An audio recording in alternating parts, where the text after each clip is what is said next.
You should know that constitutionally that the office of the president is not zoned, but politically and for the purpose of inclusiveness, political parties find a way of managing the unwritten zoning policy, which plays a major role in the just concluded election in 2023.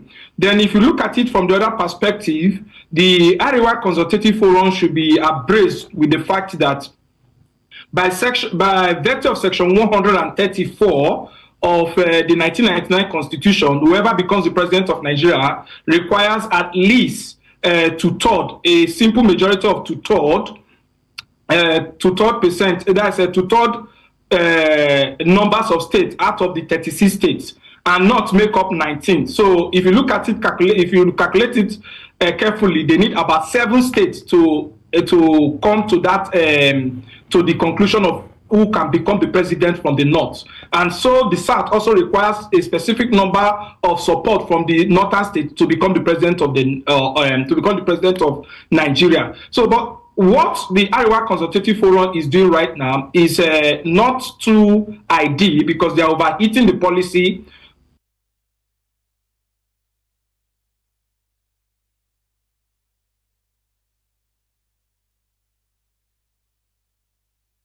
Hello there, good evening, and thanks for joining us. Now, this is Political Lens, and on Voice of the People Television, I am Chukwuma Okoro. We are broadcasting on Metro SL TV channel 264.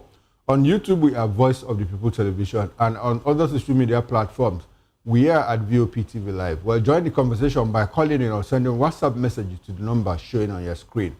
On the show today, I am joined by Barrister Darlington Agomo. Barrister Darlington is a lawyer and a political affairs analyst. He's also VOP in-house analyst. Good evening, Barrister Darlington, and thanks for being on Political Lens. We appreciate your presence.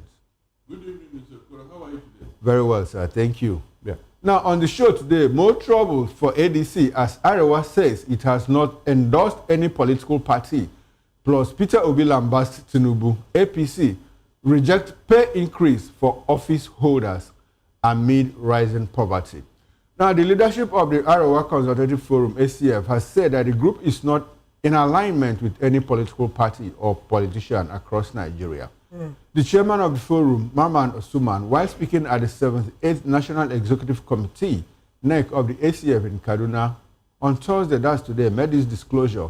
Osuman also called on leaders across the north and citizens to remain vigilant and committed to unity in the face of adversity, growing insecurity, and other challenges in the region. He said various political treachery and environmental hazards are currently threatening the stability in the north. While he also warned against the spread of misinformation among the ranks and leaders of socio-political groups across the region. This is not a time to sit on the fence or, like the ostrich, hide its head in the sand under the delusive pretext that it sees nothing. We must remain united and resolved against imperfections, avarice, misgivings, deceit, misinformation, misdirection, and incongruities, Osuman said. Also noting that the North has lost so many people, including women and children, due to terrorism, banditry, flood, disease, and many other adversities. The SEC chairman said now is the time for prayers and introspection. He said, at this juncture, I must remind all members that ACF is not partisan. While we have our ideologies individually, beliefs, and idiosyncrasies, ACF, to all intents and purposes, absolutely remains aloof and does not belong to any political party, but is nonetheless stoically, unapologetically, unreservedly, and passionately attached to the mission of the salvation of the North and its people, without prejudice to the indivisibility and sovereignty of Nigeria. He noted. Barrister Darlington, yes. Here we are again. What do you make of the disowning of all the political parties, including ADC, by the Arewa Consultative Forum? Does it make sense? Is it true? Mr. Okoro, from what that man said, I smell deceit and insincerity. Because let me pick one or two things from among all the things he said concerning the North. Okay. That North have lost people due to what? Growing insecurity. Purity. Good. I'm disappointed that somebody from the north should be saying this. When they know very well, very, very well how this insecurity started in Nigeria. I don't expect any northern leader. That means you are trying to blackmail us. I don't expect any of them to talk in this manner. They should be apologizing to Nigerians for bringing insecurity into Nigeria. They imported it. They imported insecurity into Nigeria. The facts are there. So why are they complaining? Why are they trying to make it look as if this insecurity is just a natural disaster that just happened? They imported it when they were looking for power. I mean, were we not here? Kawu Baraje, is he not alive? Did he not come out in the open and told us the whole thing they did? How they brought terrorists all over Africa to enter Nigeria? So what are you now saying? Buhari introduced a policy of $200. That anybody with $200 can enter Nigeria through the borders and will be given visa at the point of entry. So who are the people that enter Nigeria through the border? Who are the people? Is it an Igbo people or Yoruba people? Is it not people from the north? So when they were doing all this, they didn't know that there will be repercussion, there will be implication. It's unfortunate that certain politicians, they don't even know how to play this game. I'm not joking. They don't know how to play this game. Because by now we should be talking to the north about this insecurity. It's a major issue. Okay. It's a major campaign issue. But I discovered so far that nobody is talking to the north about the insecurity they brought into this country. Barrister, who is going to talk to the north? The president, the immediate past president was a northerner, a military general, a retired military general for that matter. And when he was campaigning, he said that he was going to deal with the issues of insecurity in less than 6 months. If he became president, he became president. In 8 years, the situation worsened. And now the north is crying foul that, look, insecurity is ravaging all parts of the north. And when they say all of these things, they lose sight of the fact that the south has also been enveloped by insecurity. So what do you want the south to do? We have a southern president. What should the southern president do in all of this? By now, we should be calling out a spade. Call a spade a spade. By now, we should be calling them out, Mr. Okoro. Because I know that if this thing is from the south here, you don't need to be told what the north would have done. Ordinary, the men fact that P2B imported alcohol according to them. They now said that they will not vote for it because he's importing alcohol. Please, importing alcohol and importing terrorists, which one is worse? And the north is crying. That's what I'm telling you now. Because when they cry like this, they make you look as if they don't have a hand in it. Can't you get it? They make you look as they don't know even the people that are doing all these things. Is it a case of crying victimhood? I'm telling you, trying to blackmail you and I. The Catholic faith in the north said that they are close 20 of their outstations because Fulani herdsmen, they were specific. Fulani herdsmen, they did not only attack those stations, they are occupying it. Imagine human beings taking over a Christian church and then living inside it. As I talk to you now, they said it today. What does that tell you, so is that not provocation? Can any Christian group go to the north and occupy any mosque for whatever reason, Mr. Okoro? Can it happen? Can it happen? But this not. In fact, we have. I don't know how to describe their behavior. Very, very provocative. You now ask yourself, do they really want one Nigeria? If this type of thing we are to visit them in the north, will they tolerate it? That your people that you know very well are spreading terrorism all over Nigeria. Spreading terrorism, killing people in their farm, raping women.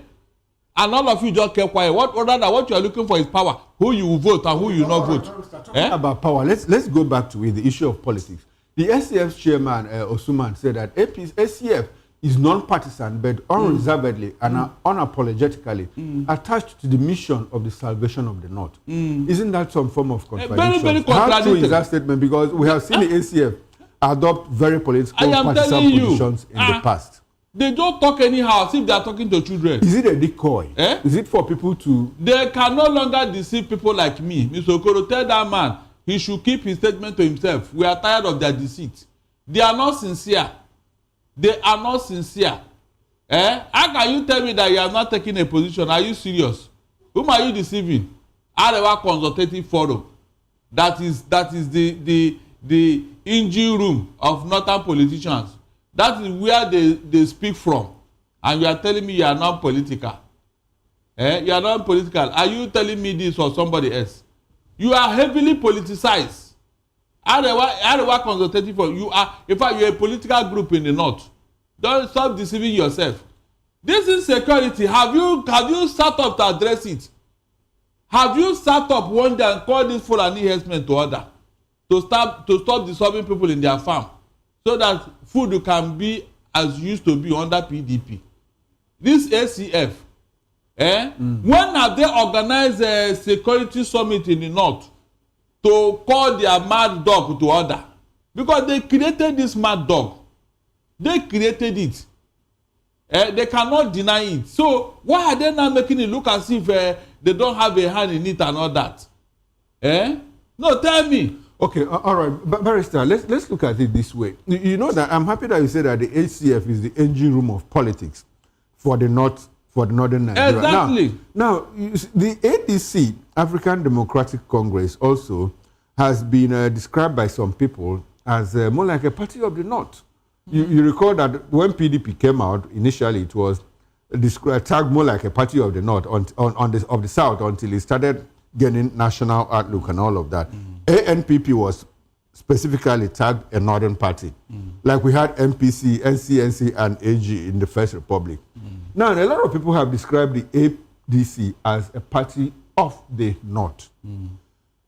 Now, does it look like it is giving the ADC more problems, given that a lot of people identify ADC with Atiku Abubakar, and does it look like the North is trying to distance itself from Atiku Abubakar?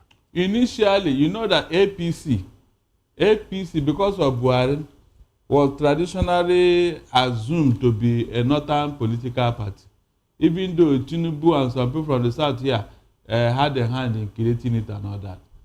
But from Buhari's own angle, they not dominated APC to a certain extent because he used it for 8 years. Okay. And within that period, the APC was northernized. Okay. That is a fact.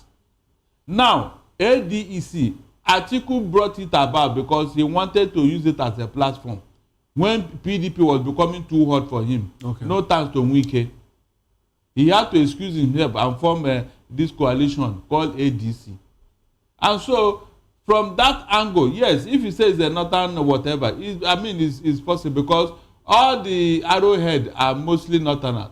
Okay. Rufai, Bolaji Abdullahi. Good, all of them. So you can assume. Aminu Tambuwal. What's it called now? David Mark. That one is middle belt. They are equally not. So when you look at it from yes, you cannot say it is not true. But then, a party must start from somewhere. Okay. Every political party must start from somewhere. Somebody must be the promoter. Somebody must be the arrowhead of any political party. So, okay, now that the ACF is saying, look, we are not affiliated to any political party, like which you have described as a mere political statement, you understand? Does it look like they are disagreeing with Atiku, or that they don't like the candidacy of Atiku Abubakar? Or are they trying to play games? Is it intrigue? Is it deceit or what? What do you see? When you hear this type of statement, Mr. Okoro, they want you to come and talk to them. Did you hear me? Okay. They want you to come and consult them, and you know what follows, so that they will now accept you as their yes. How can they say such a thing? You mean all these years ACF does not align with any political party? Is that true? It's not true now. Who voted for Tinubu in 2023? Was it not the North? They said they gave him 65% of the votes. You mean ACF does not have a hand in it, Abi? Can I tell you some of the statements members of that forum made? So, those statements, are they not political statements? How can they distance themselves from politics? Then who is now the engine room of politics in the north? Can they mention that particular group in the north that is the engine room of politics in the north? Maybe the Northern Elders Forum, many F. Northern Elders Forum. Yes. No, from that name, you know that those people, they have their job cut out for them. Elders. So it can't be. What I'm saying is that when such group come out to talk, don't go to bank with their statement. It will bounce. So the check will bounce.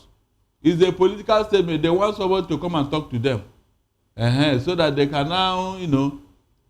Okay, all right, Barrister. In the opening footage that we listened to, we listened to, the speaker there said that, look, if the North is trying to say that they are so powerful that they can always decide who becomes the president of this country, they shouldn't be unmindful of the fact that even the 19 states that they have is not able to give them the presidency, because constitutionally you need to win 2/3 seats of the 36 states, which is 26 states, which they don't have.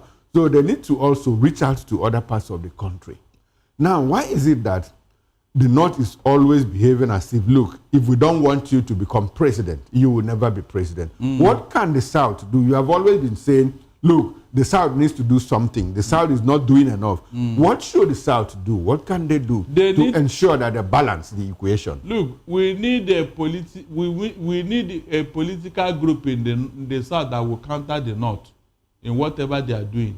What happened is that, Mr. Okoro, in the South here, we are not united, and the North are taking advantage of this disunity, especially political disunity in the South here.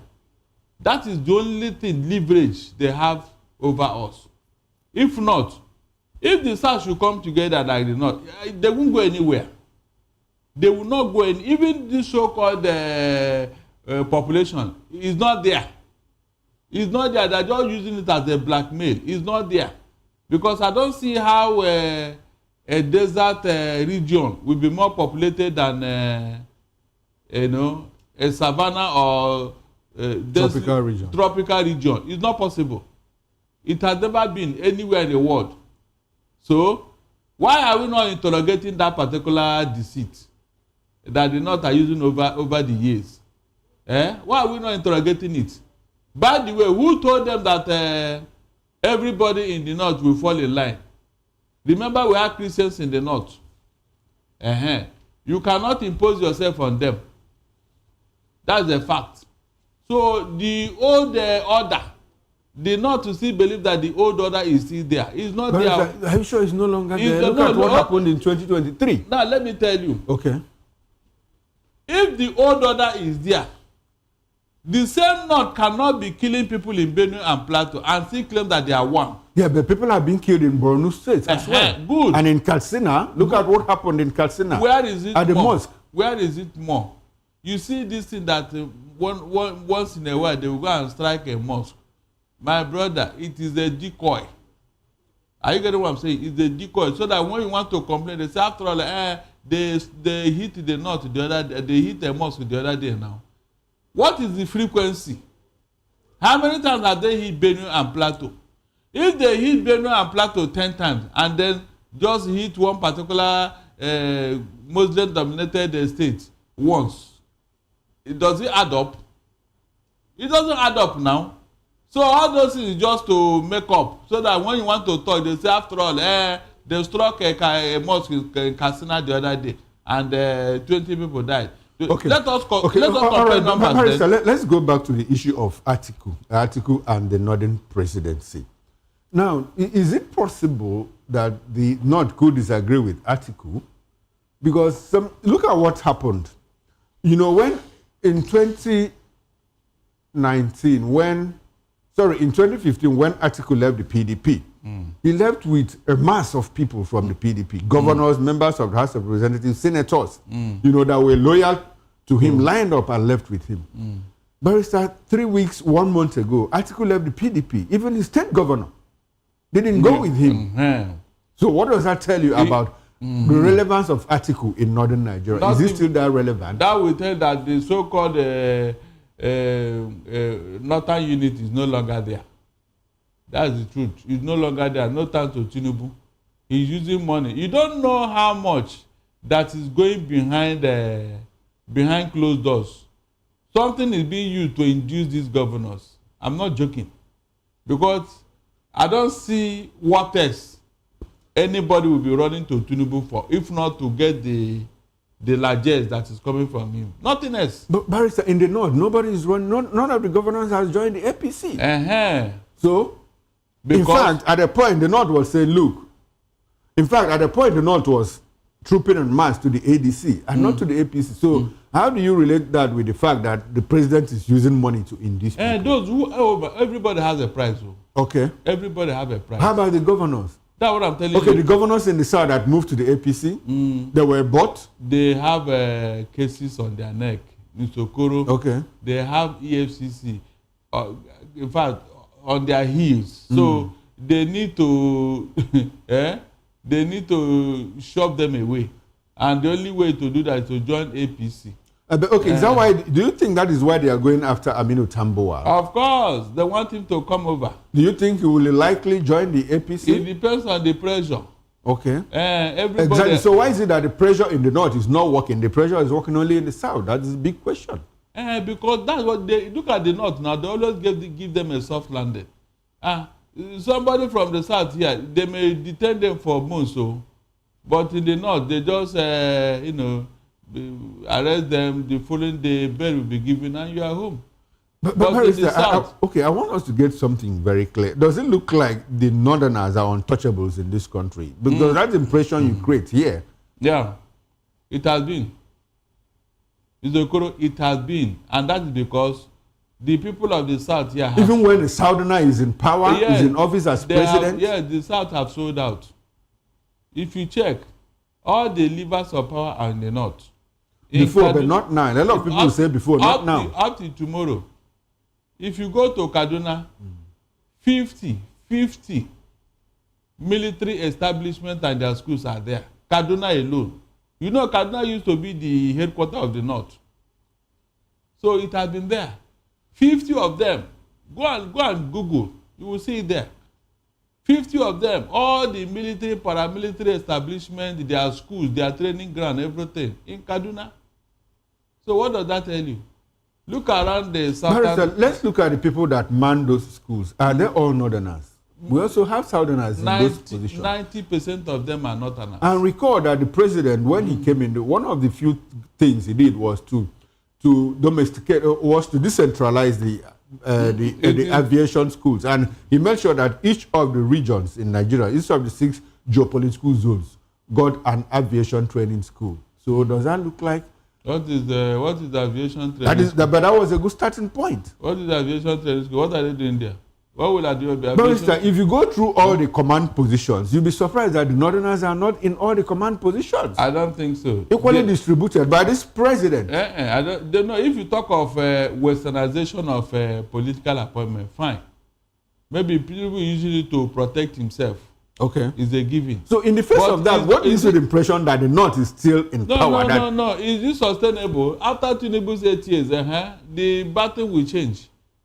Even with that, there are people he cannot touch. There are people he cannot change their position. Those institutions are still there. Remember when he wanted to move a particular ministry down here? You saw the uproar in the north. And what happened? He eventually did. But with what? With limited action. It was not to wholesale. Barrister, the president said that department of the central bank that is supposed to be in Lagos, he moved it to Lagos, and the MPA as well. He said you have no business being in Abuja. And after several disagreements, the North kicked and all of that, he eventually had his way. I want us to interrogate the issue of not having the levers of power, even when a southerner is in office. Their headquarters is still there in the north. It's just the personnel they move over here. These people still go to Abuja every day. Okay, now let's interrogate the value of power always being in the north. Do they have the moral right, to blame anyone else for their woes? They talked about the issue of hunger, insecurity, out of school children. For 65 years of independence, the North has held power for 46 years. So why does it look like they are blaming others for their problems? You see, the colonial masters thought that they were cheating the South, but it backfired. when they handed over power to the North, and the North was very ebullient, they were very happy and all that. And so the hegemony have been sustained over the years. But is it helping the North? The answer is no. The answer is capital no. It has made them to be very lazy, not creative, not ambitious. What they just want is power. Let the power remain with us. And so you can go and be working. You can go and be recreating. You can go and be doing whatever. Let all remain. Let all just happen. That is so. That mentality, the day it will leave the North, they will wake up. Because this power that they want, what are they using it for? The North is mostly when we say that this religious tradition, they are mostly a traditional society, a religious traditional society.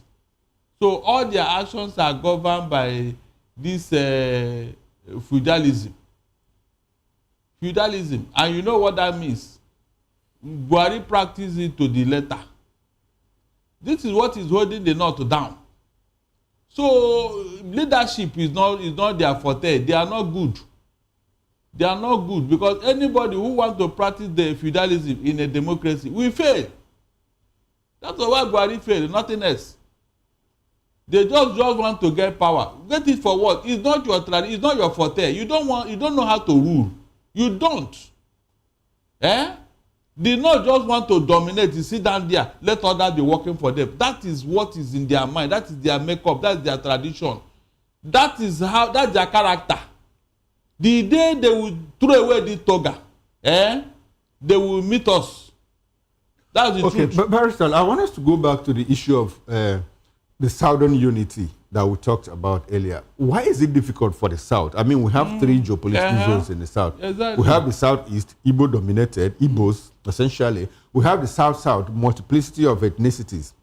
And in the Southwest, the Yoruba people. Why is it difficult for the South to unite? Because even the Southern governors, when was the last time they met? But Northern governors are always meeting. That is because you claim to have gone to school. You claim to know too much, so you don't want to be manipulated. Barrister, didn't the South go to school? Didn't we go to school? He didn't hear what I'm saying. You say we claim. Is that not the problem? How will it be a problem? Because the South is claimed to be educated. Are we not? And wise and more industrious and more addictive. Then the Southwest equally claim to have gone to school. Their education first landed here and all that. So are we not? With this mentality, okay. I am telling you why it has become a disadvantage. Because the two of them are suspecting each other. The Southwest is suspecting the Southeast. In fact, the South, they are even part of the Southeast, the East Central State of you. So their own is not even a problem. It is the Southwest and the Southeast that will decide the fate of the South. The day they will come together. But they will not, because all of them claim to be wiser than each other. Why should I agree with you? Why should you be the one in front? Why should that kind of thing? No, but Barrister, you seem to be taking me to a direction that I'm at loss, The North is not uneducated. Nigerians agree, out of school children, mass poverty and all of that, arising from their being uneducated. And we also believe that because they are not educated, their leaders ride roughshod over them and all of that. You talked about feudalism, and the stranglehold they have on the mass of the people. Now in the South, we are educated. We are not united. And we can't act as one. So of what value is that education that we have? And of what value is the lack of education that the North has? Which one will you prefer? Good. Yes, the education you have here, it has helped you to be creative. It has helped you to find your way through life. It has helped you to make out something for yourself, to make a living. It has helped you to be diligent, to be industrious and all that.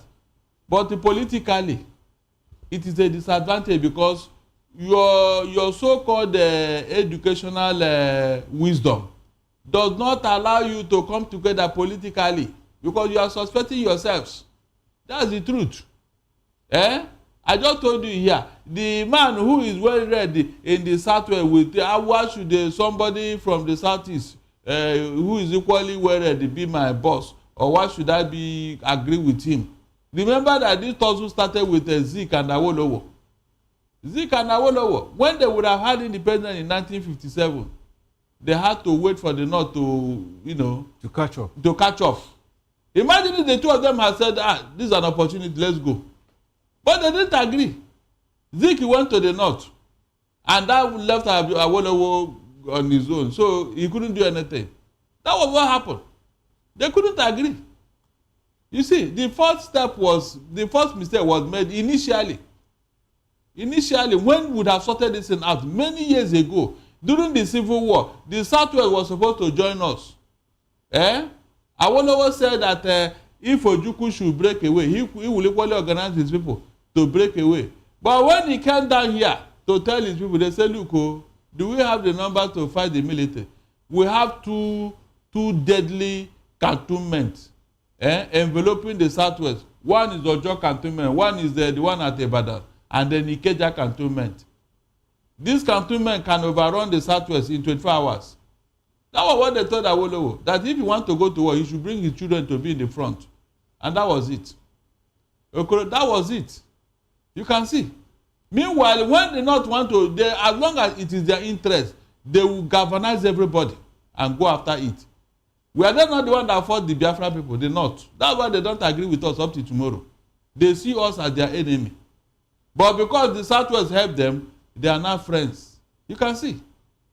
You can see where this thing started. So whenever they want to do anything in the South here, they will look for somebody from the Southwest and use him against the rest of the Southern people. That has been the pattern. But I know very well that one day, a generation will come that will break this yoke. I know. It can never last forever. It's not possible. But by then, will the South have become would they have become less educated? Because it looks like education is the problem here. No. Education that is supposed to foster advancement, growth, development, and all of that is not a problem. The old brigade that are using it for their own selfish interest, they will pass away. Okay. Yes, they will pass away. Like the new traction now about youth awareness. Okay. The NSAS, was it not mostly in the South here? It was mostly in the South here. The North didn't bother with NSAS. But the end bad governance was mostly in the North. Sorry? Now, Barrister, I'm happy that you brought us to this point. The end bad governance was mostly in the South here. Why? Because we had a northern president. Now, the end bad governance started because you have a southern president, and it took place in the North. So that is it has been the pattern, yes. Okay. So I am telling you that a day will come. Do you think that a day will eventually come when Nigerians will be united among national causes and not ethnic causes? I said it's already here. With what happened with when we see a youth that is clearly divided, if you go to social media handle, if you go to X, if you go to Facebook, Instagram, you see the kind of division. Our fault lines grow every other day on social media. Obedient movement or Obi galvanized a movement that broke that jinx. When all people from all over Nigeria voted for him in the last 2023 election. Is that not true? At least from the confessions we are seeing today, Obi won that election from all the states. Obi won 19 states. He cleared all of them. So, is that not enough to tell you that something is coming? Something is definitely coming. Nigeria will throw away this tribal and ethnic divide with time. It's a question of time, yes. Okay, Barrister, I like the hope. I like the hope you give. If it happened before, it will happen again. Remember 1993? Abiola's election. Yes. Even with Muslim ticket, Nigerians broke the barrier. Okay. So you can see that each time want to get it right, some principalities and powers, like Babangida, they will come and torpedo it. That election, if these people wanted the progress of that, they would have allowed it.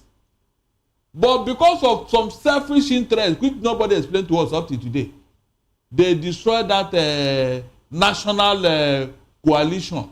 Because except two people come together, you can't make progress. That election in Nigeria would have made Nigeria to move forward, throw away all these boundaries, all these religious and ethnic boundaries. But you can see that each time Nigerians make attempts to overcome all these things, some people who claim to have two heads, they will torpedo it, and they claim to be national leader. They claim to be patriotic. All right, thank you very much, Barrister. I like the hope that you give. Nigerians are hopeful, but we just pray that it is not some kind of blind optimism based on what is going on at the moment. It has happened before. Now, let's look at another interesting development in the politics. Well, the 2023 presidential candidate of the Labour Party, Mr. Peter Obi, just talked about him a few seconds ago, has criticized the proposed increase in the salaries of political office holders. Well, in a post on his X handle on Wednesday, yesterday, Obi said that the proposal by the Revenue Mobilization, Allocation and Fiscal Commission, RAMFAC, to increase the salaries of political leaders is causing widespread anger and bitterness among Nigerians who are questioning its necessity and timing. Well, according to him, such thinking in the face of faster eroding living standards of the people not only portrays the insensitivity of leaders, but also exposes their greed. The former Anambra State governor maintained that RAMFAC's reckless haste in prioritizing the greed of politicians over the desperate needs of the masses is not only provocative, but scandalous. He insisted that the proposed over 100% salary increase for political office holders is totally unjustifiable, considering the economic realities facing our country. Well, Obi says he believes that political office is a service to the nation and not a means to accumulate wealth. It is very disturbing that RAMFAC is prioritizing the welfare of political office holders over that of security personnel, particularly police officers who are grossly underpaid and overworked. We urge the government to redirect its focus towards improving the living conditions of public workers who are the backbone of the country. Well, we call on RAMFAC to prioritize the welfare of Nigerians, particularly those in the public service who have been neglected for far too long, he concluded. Barrister, in 2023, RAMFAC increased the salaries of political office holders by 114%. 2 years later, they are saying that 1.5 million naira pay per month for the president and less than 1 million naira pay per month for a minister is low. What's your reaction? Is that what we should be discussing now? We are looking at cutting the cost of governance and every other thing. RAMFAC is trying to increase salaries of political office holders. Where are we headed to in this country? Mr. Okoro, going by inflation, the salary you are talking about is peanuts. If only they will stick to these salaries, sincerely speaking, I won't bother. After 100% from 1.5, that should be 3 million. If they increase it by 100%, is that not true? Okay. 3 million for a president. It's not too much, but will they stick to it? That is the issue here. This money is not too much. Going by inflationary trend. Okay. It's not too much. But what I'm saying here is that the perks of office, I challenge any of these people to tell me that they are living on their salary. Even if they increase it by 200%, they can never live on it. It is the perks of office that is the issue here. It is the corruption that comes with it that is the issue here. If they remove corruption from our system, that salary is not too much. Okay. That's for the president and for the minister. Yeah, all of them. By 100 is not too much. Okay, so Barrister, 70,000 naira minimum wage for the average worker in a government establishment in Nigeria. Is it okay? Is it good? How can it be good? Okay. It cannot be good because as at the time this money was proposed or implemented, inflation wasn't this high now. So all this quest for increase in salary is because of inflation. They just discovered that 70,000. How much was the bag of rice at that time? Now your minimum wage cannot buy you a bag of rice, which is a staple food in Nigeria. Is that not why people are clamoring for more increase and all that? Okay. So it now the very government that is supposed to bring down the price of food items in the midst of this skyrocketing, galloping inflation, hydra-headed, and all of that, is the same government is trying to increase its own salaries. Is that the appropriate thing to do at this time? Nigerians are shouting, Nigerians are angry, Nigerians are saying, in the midst of the hunger, in the midst of mass hunger and poverty, instead of you to drive that inflation, you are trying to increase your own salary so that you can have your purchasing power will be increased. What happens to the average Nigerian? Mr. Okoro, the people you are talking about, how many are they? compared to the rest of Nigerians. Okay. That's why I'm telling you that this increment is not too much. If only they will stick to it. That's what I'm telling you here. What is 3 million naira a month for a president of Nigeria? I mean, you'll be insulting Tinubu now to give him that kind of salary. Tinubu, 3 million naira a month. But Mr. The president is housed by taxpayer money. He is fed by taxpayer money. His fuel, the cars he drives, are at the cost of the taxpayer.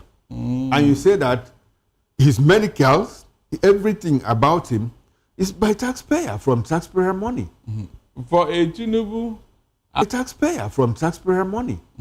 For a Tinubu and the financial empire he had built, you'll be insulting him to pay him. Financial empire he had built, you'll be insulting him to pay him. But should we be looking at the personality of the president, or should we be looking at the office of the president? You were the one that told me, told Nigerians the other time, that Michelle Obama said, it's out in public space, that if they entertain a visitor and it exceeds a certain threshold, that Barack pays from his debit card. Exactly. If the man goes out. So why can't we, in the midst of all this poverty, Barrister, you and I, we have talked about cutting down on the cost of governance for a very long time. And instead of doing that, Ramfak is initiating, is proposing pay increase for political office holders, ministers. A minister has an average of 7 vehicles in his convoy, fueled by the government of the Federal Republic of Nigeria. He is housed by the federal government and everything, taxpayer money. And in all of this, in the midst of 133 million people getting into acute poverty and hunger, 134 million multidimensionally poor Nigerians, they don't look at those things. Their interest is to increase their salaries. But how can anyone justify that? Mr. Okoro, inflation has taken over your economy. Okay. So did inflation take over the 70,000 naira minimum wage? So why are we not talking about increasing it? Good. It is not left for you. Because you are the one bearing the brunt. It's now left for to push for this minimum wage review. It is left for you with labor. I don't know what Ajero is doing. These are things that we should be talking about, because as at the time this thing was approved or implemented, inflation wasn't this high. It's like they gave you salary with the right hand, inflation collected it with the left hand. So you are left with nothing. Barrister, have you forgotten what happened when they were negotiating? They went to the table and the president there was said, a condition. Yeah, there was a condition, and the federal government reneged on that condition. That's the more reason why, if you have a labor union, this is where they should be pushing. Yes, remind the president of what he said. Okay, so between blaming the labor union for not being active and the government not being insincere, which one should be more concerning to the average Nigerian? No, it is there for you to remind government. That's what. How do you keep a government accountable? It's by doing this type of thing now. Okay, by doing what? By just talking? By protesting. Okay, by protesting. Yes, asking for your rights, reminding them of the promise they made. But if you sleep on your right, no government want to give you anything free. All over the world, government is not ready to give you any whatever. You ask for it, you push for it. That's the truth. So if you labor union are not pushing for it, you mean people wake up and say, I'm a Father Christmas. Oh yeah, now look, minimum wage should be 200,000 naira. Can you ever do that? You have to push for it. That's what we are saying here. Okay. This other one you are talking about, did they not ask for it? You didn't hear when lawmakers and we are complaining that their salary can no longer do whatever. Nobody is talking of the other pegs of office. That is where the money is going. Because the house that Wike bought in US, that the documents and everything is all over the place, was it bought with the salary he was earning? No, tell me. If Wike was for 200... No, Wike says he comes from a wealthy family. He was driving a Rolls Royce as a student. Isn't that what he said? Which school was that? When was that? Who was his father? You didn't hear him say that? Saying it is not enough. Who was his father? His father was his father. His father is his father. Well, what was the father doing when he was going to school? What was his father doing? That's his personal life. No, with people like you, you're talking about the house that he bought in. You talked about the house he bought in the US. And I told you, you asked me, where did he get the money from? And I said, he said, even as a student, that he was driving a Rolls Royce. Then he's lying. About what? About the house he bought or about the Rolls Royce? About the Rolls Royce, yes. Okay. You need to tell us what your father was doing to send you to school. Okay, but he didn't lie about the house he bought in the US. How can he lie? Because the documents are out there. No, Barrister, with people like you supporting the fact that Ramfac wants to increase the president, Barrister, hold on. Okay, Barrister, go ahead. With people like you supporting it, even when Nigerians are crying in the midst of hunger, in the midst of mass poverty, do you think that Ramfac will listen to the backlash and step down on the proposal? Or if you understand how Nigeria works, do you think that Ramfac will listen? Or because eminent Nigerians are kicking, Peter Obi has kicked, ADC has kicked, Atiku Abubakar, the opposition, PDP, Labour Party, everybody is against it. Do you think they will, listen to the people, or they will go ahead? I am a realist. I face reality. The 100% increment is a peanut. Okay. In our, in fact, if that is the only thing that I wouldn't even bother told you, because I have done my calculation. Okay, now Nigerians, you expect Nigerians to go and protest so that the minimum wage will be moved from 70,000. Yes. Okay, what Nigerians are protesting that look, you shouldn't increase the salaries of political office workers. Because the perks of office is more than enough. The salary is money. The perks of office is money. And the more reason why they shouldn't affect this pay increase. That is what Nigerians are saying. But I'm telling you that, listen very well, listen. Okay. Their number is nothing compared with the number of the people. How many of the civil servants are political officers? How many are they? If you calculate all of them, they are not even up to 500,000. They are not.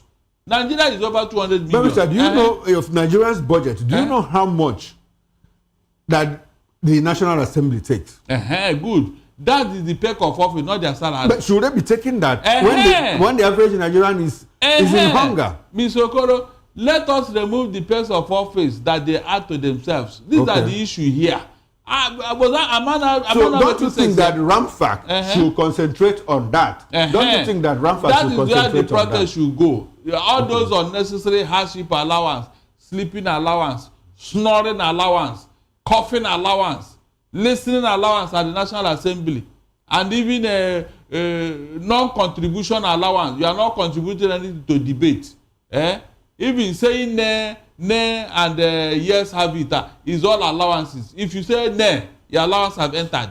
If you say no, your allowance has. These are things that we should be calling for, because they are not necessary.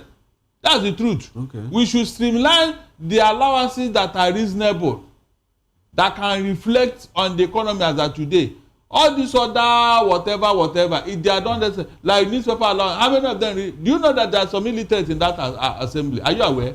Illiterates in that assembly, mostly from certain parts of the country. Okay, so don't you think that Ramfac should step down on what they are doing until all those unnecessary allowances are cut down? Because Nigerians have been asking the president, the government, why don't you cut down on the cost of governance in the midst of acute poverty that is ravaging the country? If the salary they want to increase is what it is, it is not too much. At least let us assume it will curb greed and avarice. Will it? Do you think it will? Good. It will not. So I mean, whether you agree or not, they will still collect this money, Mr. Okoro. Whether you agree or not, they will collect. That's what I'm saying. I don't even want to listen to some of the, because the thing is like a peanut. Okay. Yeah, it's like a peanut. 1.5 million naira. You are giving the president of Nigeria of this economy, on this economy, 1.5 million naira as a salary. I am sure that he doesn't even know whether they pay the money or not. What is he going to do with it? No, tell me. All the things he has in life. What is he going to do with it? The government takes care of his feeding, his housing, his medical, his transportation, his school. Then he should not collect salary. But should he be bothered? Should he be bothered? That's what I'm saying. Yes, he should. No. Barrister, the company you work for, if they do everything for you, they house you, they pay you salary, they feed you, your transportation, everything, medicals. I don't have family, Abi. Okay. I don't have family. Okay, so the average Nigerian doesn't have family. The average Nigerian that earns 70,000 This extended family member that will be disturbing me here and there. I will not take care of them, Abi. No, tell me. These are things that matters to them a lot, because when you are in that high office, my brother, you are like a breadwinner to the entire village where you come from. Okay. So and that involves money. So they need the salary. Let us not deceive ourselves. It's all right. The corruption is what that people should be talking about. the corruption that comes with this office, where you sit down in office, you be look at all their money we are looking for here and there, 210 trillion naira, this and that, NNPC. These are issues now. If this money are in our kitty today, Mr. Okoro, don't you think that Nigeria will be naira will be 1 naira to $1? Don't you think so? Okay. That's the issue. It's not salary. Salary cannot bring Nigeria down. It is the corruption that is prevalent today. Prevalent. How can you be earning a 1.5 million naira and then your salary, your take home pay